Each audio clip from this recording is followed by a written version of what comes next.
Assalamualaikum warahmatullahi wabarakatuh. Selamat pagi teman-teman. Di video kali ini saya akan menjelaskan kepada kalian tentang peran generasi muda dalam gerakan anti korupsi.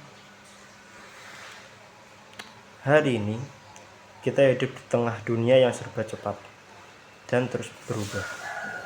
Tapi ada satu masalah lama yang tetap menghantui, yaitu adalah korupsi. Kasus korupsi tata kelola minyak mentah dan produk kilang pada PT Pertamina Subholding dan kontraktor kontrak kerjasama begitu menyita perhatian masyarakat akhir-akhir ini. Skandal korupsi minyak Pertamina disebut-sebut sebagai kasus korupsi dengan kerugian negara terbesar dalam sejarah Indonesia. Bayangkan saja, kerugian negara akibat korupsi itu mencapai 193,7 triliun rupiah yang terjadi di tahun 2023 saja.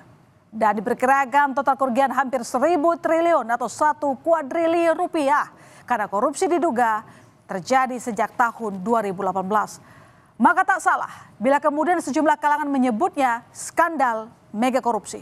Berperan justru di tangan generasi muda, masa depan tanpa korupsi bisa menjadi kenyataan.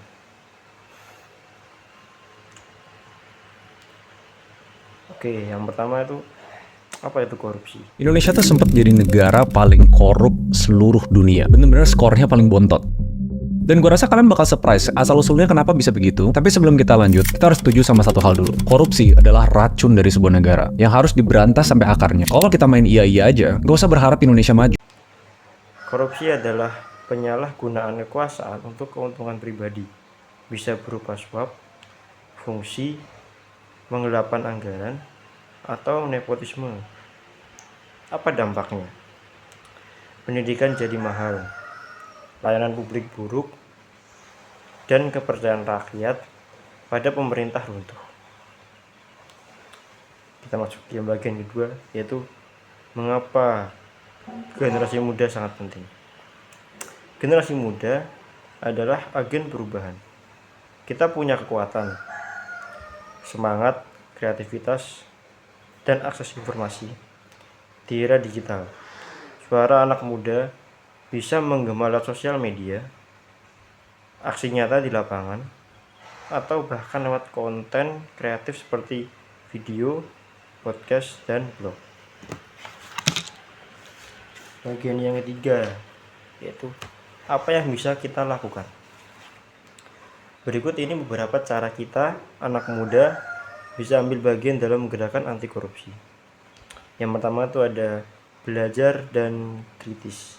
Pahami isu korupsi dan jangan mudah percaya hoaks. Yang kedua itu ada berani bicara. Gunakan media sosial untuk menyuarakan ketidakadilan. Yang ketiga, lapor jika tahu. Ada aplikasi dan saluran resmi untuk melaporkan dugaan korupsi. Yang keempat itu ada jujur dalam hal kecil. Jangan mencontek, jangan main suap, mulai dari diri sendiri. Yang kelima itu ada bergabung dengan komunitas. Banyak organisasi yang fokus pada edukasi anti korupsi. Bagian 4. Ada banyak pemuda hebat yang sudah melangkah lebih dulu. Seperti mahasiswa yang menggagas forum diskusi anti korupsi di kampus, atau pelajar SMA yang membuat film pendek tentang bahaya korupsi. Mereka membuktikan bahwa usia muda bukan penghalang untuk peduli.